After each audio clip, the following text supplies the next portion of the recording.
Hey 19. It's Dominic D'Angelo. I'm of Rumor and Innuendo, adfreeshows.com, SEscoops.com, and brassringmedia.com. It's August 19th. That's why I said hey 19. And I'm here with Mr. Robert Karpelis, WE Creative _ish. Robert, happy Tuesday, man. Happy Tuesday. Happy Tuesday to everybody joining us out there in internet land. I guess so. That works. We can say hi to some folks like Triple E. He says, "What's up?" Willie Thornbrew. He says, "Congratulations, Naomi. I guess Big Jim did not proceed with caution." Oh, he did use Blue Chew, maybe, potentially. The Wrestling Old Head says, "Currently sick in bed, and the best medicine is an episode of R&I. It's better than oregano oil, and selenium." I almost thought he was saying Oregon Trail. I thought he was saying Oregon Trail as well. That's actually how we got the dysentery. Yes, don't want to get the dysentery. Dragon says, "Terrific Tuesday on R&I. Congrats to Naomi. They missed the chance to advertise Blue Chew." Hey, we did already. And Victoria says, "Happy Wednesday." Yeah. Hey, Robert, fun fact. She was fake lady on You Didn't Know, the Road Dog podcast. So she joins us now. She's a regular on here now. So shout out to Victoria. Yeah. And Alt Jake says, "Good morning, y'all. Good to see you." All right. Hey, Robert, man, did you know yesterday Raw aired on a Monday night? What do you want from my life, man?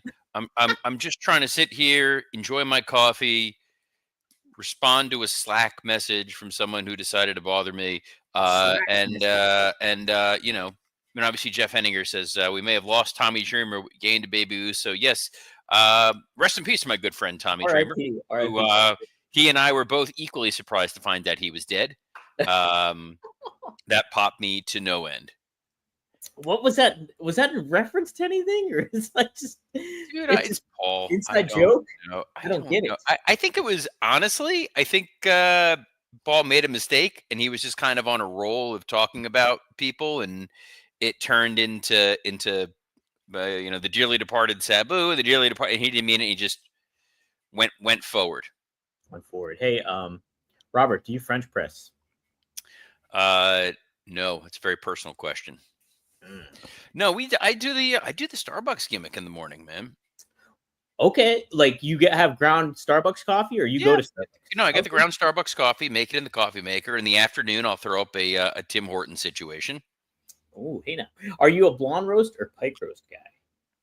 Generally, blonde roast guy in the morning. It works. It's mild. It's fine. I'll drink pretty much anything. At WWE, there should just be like this big, ugly looking, just like cauldron of coffee that would get made. Like it was like the old school. You'd find it like in a diner somewhere, and you drink 10, 12 we just call it like just sludge, just like liquid death.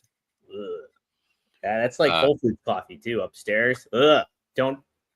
If you got to power through the morning, you have to have a little bit, but it's not good. Whole Foods doesn't make good coffee. No. I feel like that would be like something that that's like table stakes. No, it's not. It is surprising. It's not good coffee though. So that's my thoughts on that. Also, I do have the espresso gimmick. Okay. Yes, the espresso. Yeah, I've got the espresso maker over here as well that I could throw out. Some Nespresso-ness, but they don't sponsor the show. We don't talk about any of that stuff. I mean, coffee is great. It helps get you up. But guys, it really gets you up. Oh, now. That's our friends at Blue Chew. Ooh, you thought this was going to be the big gym announcement, but that's classless. That's tasteless. But let's be honest, that's why we're getting a new Uso. Because Jimmy entered the room dick first. Guys, Blue Chew isn't just a tablet. It's a cheat code for your crotch. Stronger, harder, longer lasting. It's like someone gave your downstairs a pep talk and a gym membership. It's the original brand offering chewable tablets for better sex. Guys, it isn't just about performance. It's about legacy or third legacy. Give her a group chat something to talk about. When you're laying it down, they're talking about how it gets up. We've got a special deal for our listeners. As always, get your first month of Blue Chew free. Just use our promo code RUMOR at checkout. Pay $5 shipping. That's it. Join Blue Chew's mission to upgrade humanity one thrust at a time. Head to BlueChew.com for more details and important safety information. And we thank Blue Chew for sponsoring the new Uso and this episode of Rumor and Innuendo. Yeah. Blue Uso. Hey. No. Robert, Raw kicked off. Are you surprised that it kicked off with Seth Rollins in the Vision? Dude, I'm surprised how long it took for anything of at all to happen on Monday Night Raw. This was one of those, like, I know Hunter was on that vacation. I know people were talking all about the man's physique. First of all, dude's 51, 52. Looks great. Pretty solid. I love that people were bagging on him for the bathing suit. Oh, that's my favorite part. That's the best part of it. That it was a 20-year-old bathing suit. I'm pretty sure if I dug into my closet, I probably still have like a bathing suit from my honeymoon. Oh, I have so 15 years ago. Right. Who cares? People are so weird. Online people are weird. Weirdos. You're a bunch of weirdos, okay, everybody? That's why we love you all. You know what I didn't love? Monday Night Raw. My point was, this was such a... now the puppy's mad at me. Hold on, I gotta get the puppy. And I'm listening. I'm talking. I got headphones on. If you don't see me, I'm coming, my dude. Anyway, I thought what was absolutely remarkable about Monday Night Raw was it fully felt like an episode where Hunter just didn't want to do much of anything. Like, we didn't really get into the deepness of the preview yesterday, but we would have probably said, oh, we're getting Braun Breaker versus Jimmy Uso. Yeah, that means we're going to wind up getting everybody under the planet interfering. And sure enough, you had Bronson Reed, you had Seth Rollins, you had Punk, you had LA Knight, you had Roman Reigns. It's paint by numbers. It is paint by numbers. I do think, though, which isn't a bad thing. No, I do want to just say that, like, it's every episode doesn't need to have a pregnancy. But when some of those episodes get boring, they ultimately lead to a pregnancy 9 months later. Netflix and chill, indeed. I thought, though, paint by numbers, and I don't think it's necessarily a total bad thing. I think the aspect too that they're in Philadelphia and they play to the ECW crowd by having that Extreme Rules match. Jey Uso paying homage to New Jack. Paul Heyman making all the shout outs earlier on in the show. So it did make it feel like a special episode for that particular city. But yeah, I mean, like, it is paint by numbers, not necessarily a bad thing. I do think, though, they got to be a little bit careful overall on the presentation of Raw, because it is feeling a little bit paint by numbers. It's skippable. And I think one of the strange things that winds up happening with them, ironically enough, is when they get more stars, the show becomes less enjoyable.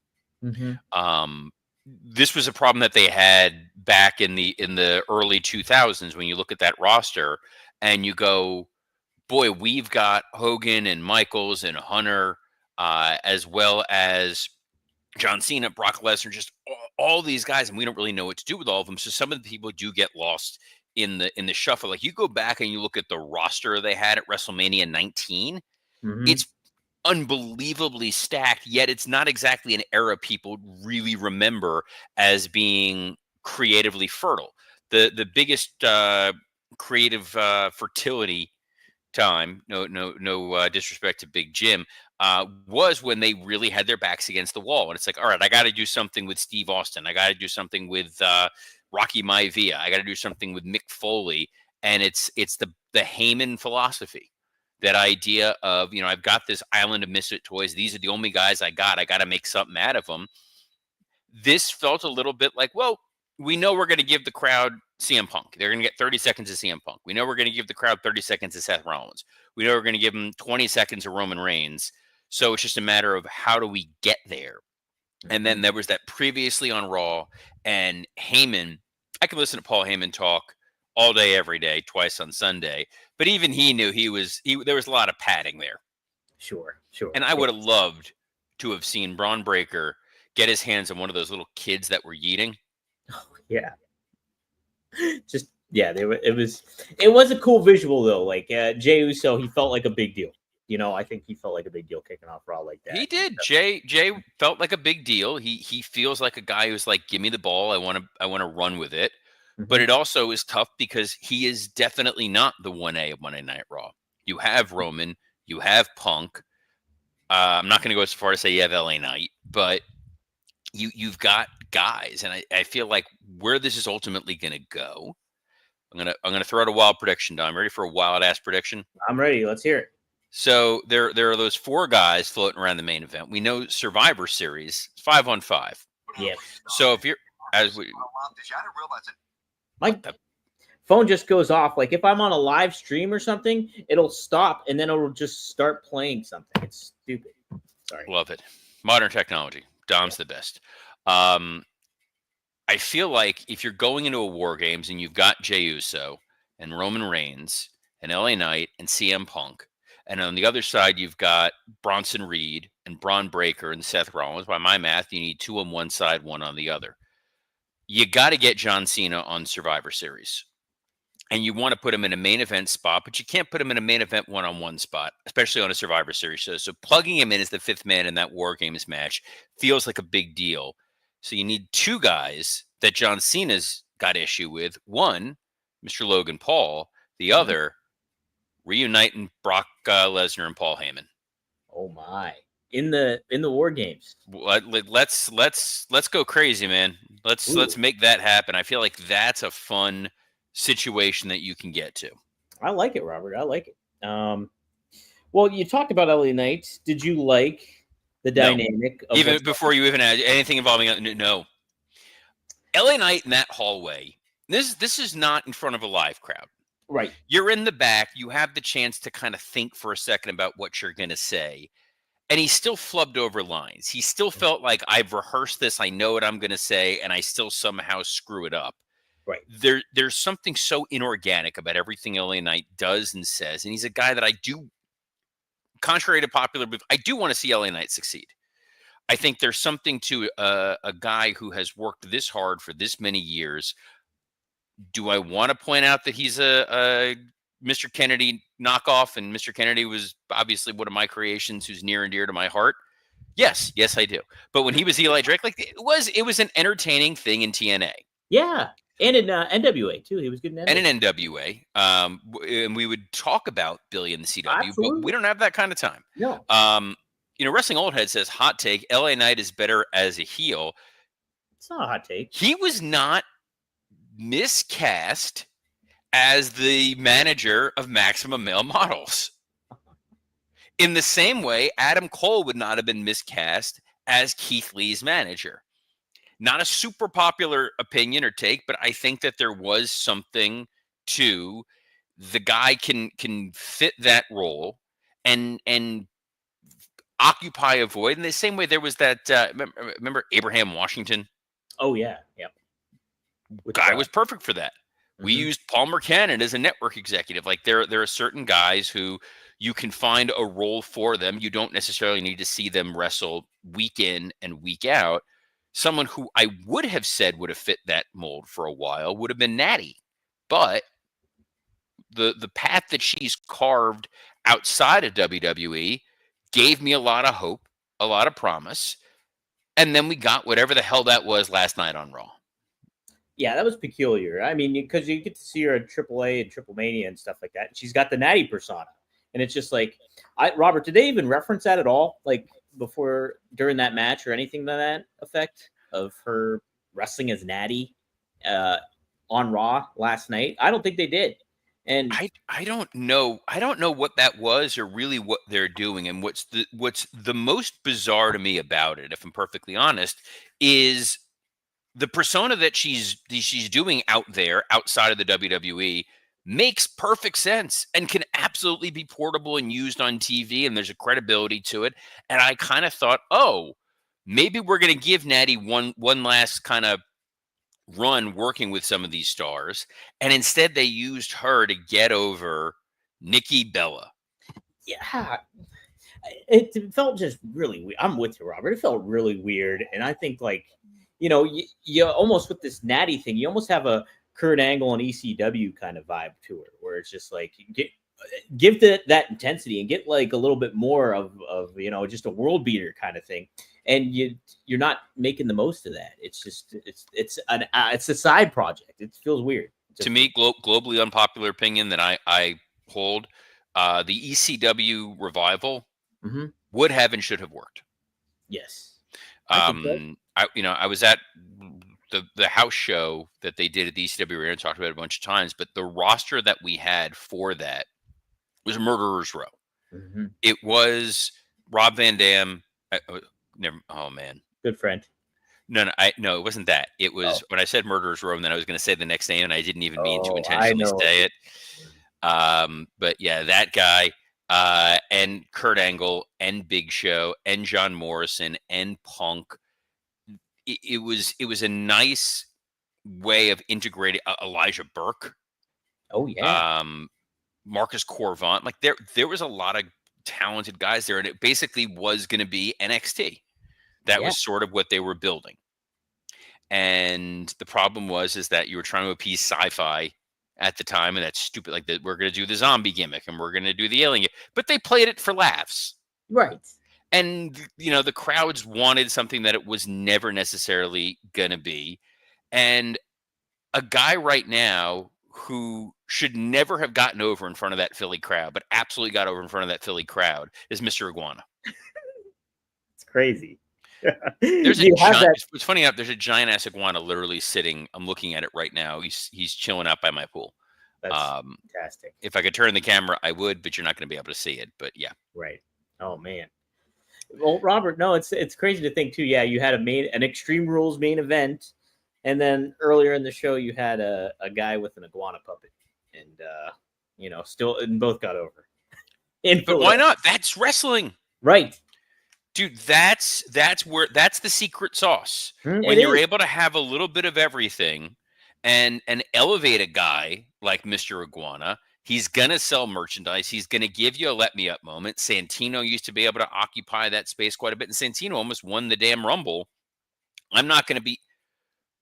There's going to be a spot in the Rumble where Mr. Iguana's in there and somebody eliminates the puppet. Oh my God. They grab the puppet and throw the puppet over the top rope, and the puppet has been eliminated. It's mark my words right here, timestamp at 12/16 and August 19th. We're getting a spot in the Rumble where somebody eliminates the puppet. Well, according to Corey Graves, that's an appendage of his body. So if he gets out, does that eliminate Mr. Iguana? I mean, we're getting into legalities of the iguana. Yes. Victoria says that's why her husband tuned out, was when he couldn't handle the green guy. Not for everybody. Which green guy? Are you talking about LA Knight? Oh, hey now. I'm joking. I'm kidding. The aspect of LA Knight that really is glaring to me is his presentation. Obviously, he flubbed those lines, and that's not good. But, like, I'm looking at his sunglasses, I'm looking at the vest, and I'm just like, dude, just get rid of that crap. It doesn't look good, and it's not main event. No, it's definitely not main event. It's very amateur hour-y. Yes. The dude who I'm kind of surprised, I'm curious your take on this, I'm not saying the bloom is off the rose, but Penta sure came back down to earth. Oh yeah. I don't think that's necessarily totally his fault, though. I think how they've presented him, like, for week in, week out. Like, we talk about paint by numbers. We're getting these paint by number matches here with the New Day. Like, okay, this week we had Xavier Woods. Next week we have Kofi Kingston. It's just like you're switching in and out, and it definitely plateaus him, I think. But yeah, I'm kind of, the bloom is a little off the rose with him. And can you heat him back up? I'm sure you can, but absolutely. You could heat him back up tomorrow. I genuinely don't think there's really anybody on the roster that they can't find a way to reignite. Mm-hmm. Jey Uso is the perfect example of a guy who'd been there forever, with a lot of talent. There's a dude who, if I got the call tomorrow, and they're like, hey, who do you want to take a shot with? I would strap the rocket to Montez Ford until the wheels fell off. Oh, hell yeah. Guy's got the look, guy's got the promo ability, guy's got the in-ring skill. That is a superstar and a half. Well, and Robert, I think that's somebody you can immediately build on SmackDown. You talked about, like, Sami Zayn subbing in, and filling in that role. Put Montez Ford up there right now. I think the problem is he's got a lot of loyalty to Angelo Dawkins, rightfully Sure. so. And Dawkins has gotten himself in tremendous shape and has really improved. But I think that there is a reality to, if that group splits up, that Montez Ford has a bright future. Angelo Dawkins could potentially wind up going the way of remember Tucker? Oh gosh, I don't think Yeah. you can go that far though. You never. It's going to be tough. I feel like they see him as a tag guy. They're going to have to put him in another tag team with somebody. But that's the name of the game, though. I get it. It is. I appreciate, and I appreciate the loyalty and stuff. But I mean, like, wrestling is like people separate, and then somebody goes higher up, somebody stays where they are, or get lesser than it. I think that would be on Angelo Dawkins to kind of like, It is, but I think that with some folks that is something that they do think about. Sure, absolutely. And SmackDown, they've gotten a lot of mileage of late over that tag division and letting those guys kind of soar.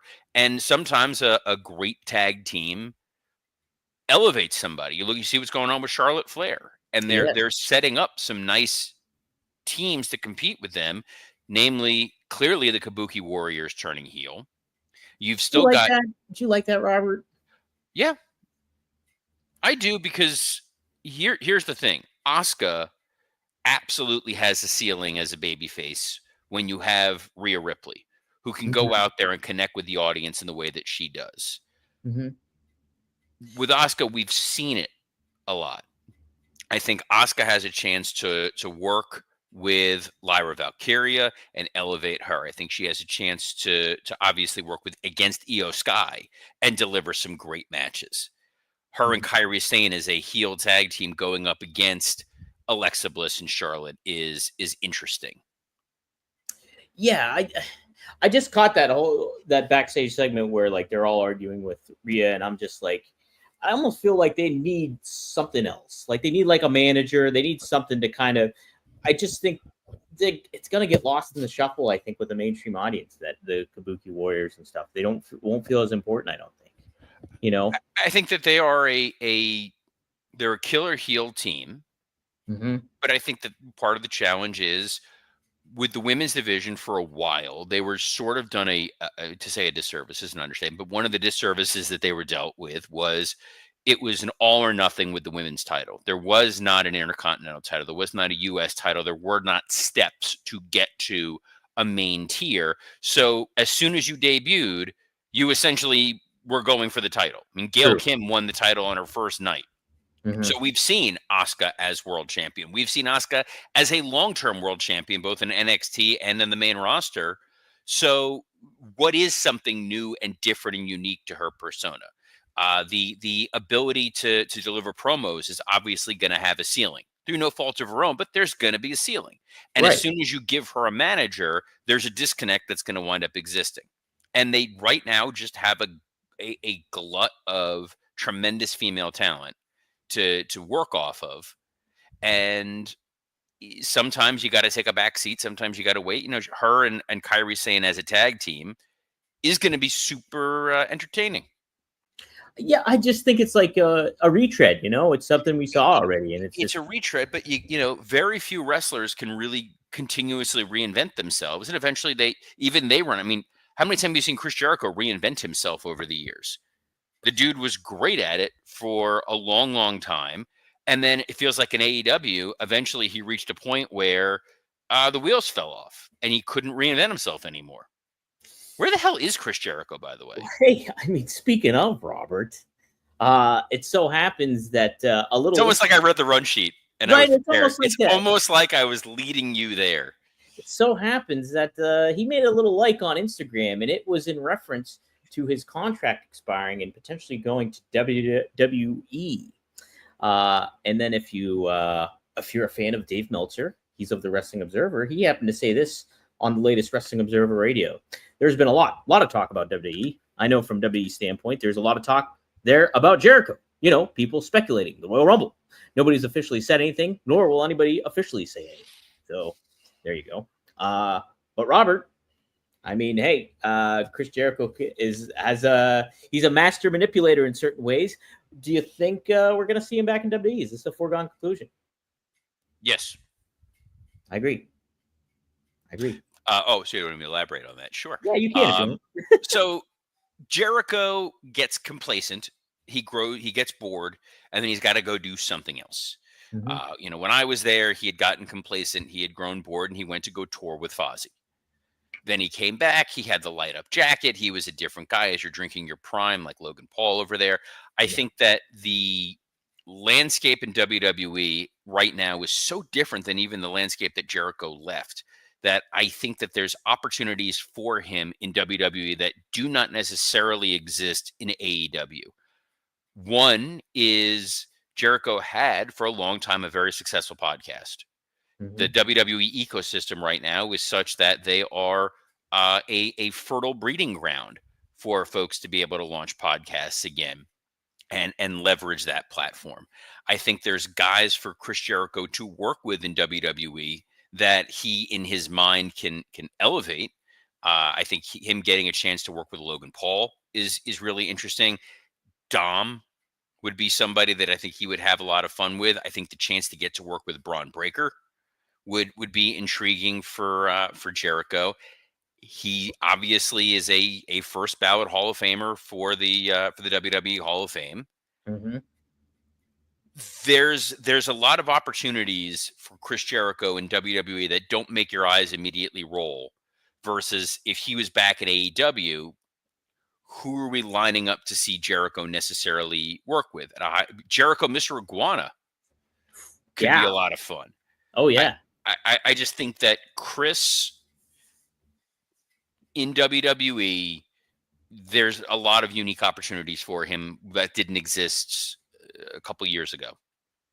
For sure. Robert, this makes me just think about AEW in general, and like, if they kept as hot as they were, would we see this kind of be happening in a lot of ways, like a Jericho wanting to go back to WWE and things like that? Because I mean, it felt like such a hot commodity, hot product, hot brand, and obviously they made their missteps and the mistakes happen and people start leaving and it just feels like a lesser product. And there's clearly a delineation between the two brands. You're always going to ebb and flow. And I think part of what some of these guys have learned, Chris Jericho, Jon Moxley, is they want to create a freedom.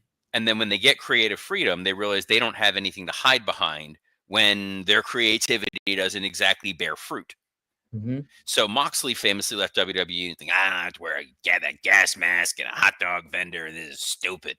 And then he goes to AEW and you rely on your impulses and you don't have it pulling you back. Jericho, when he first started, the inner circle stuff was great. The debonair thing with MJF was a lot of fun. But then he got repetitive. He felt out of place and out of touch, and it didn't necessarily work. You didn't have an editor. And a lot of those older stars should not be in AEW anymore. I talked about this on Working Stiff with Scott Chapman a couple weeks ago. I said, when Heyman wanted to take over TNA, he said the first thing he wants to do is like, I want to get rid of the old guys. I want to get rid of basically anyone that Dom hosts a podcast with. It's like, let's cut Kevin Nash. Let's cut Rob Van Dam. We don't need Hogan. We don't need Bischoff. We don't need Booker T. We don't need Foley. We don't need Flair. Let's focus on the young guys. AEW has built a core of young talent right now that is really, really phenomenal.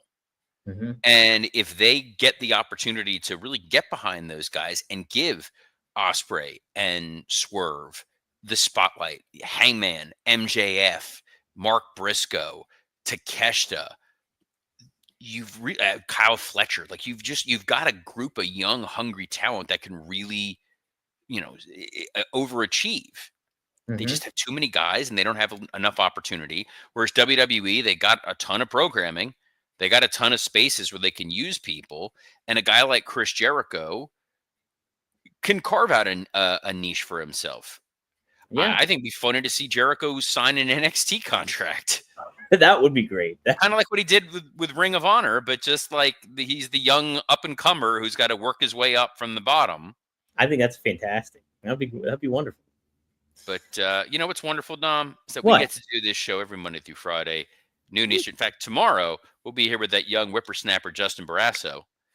Excited to hear that. Excited to hear your interview with Kip Sabian. Yeah, it's up right now. You can go to brassfordmedia.com. Yeah, brassfordmedia.com. Check it out.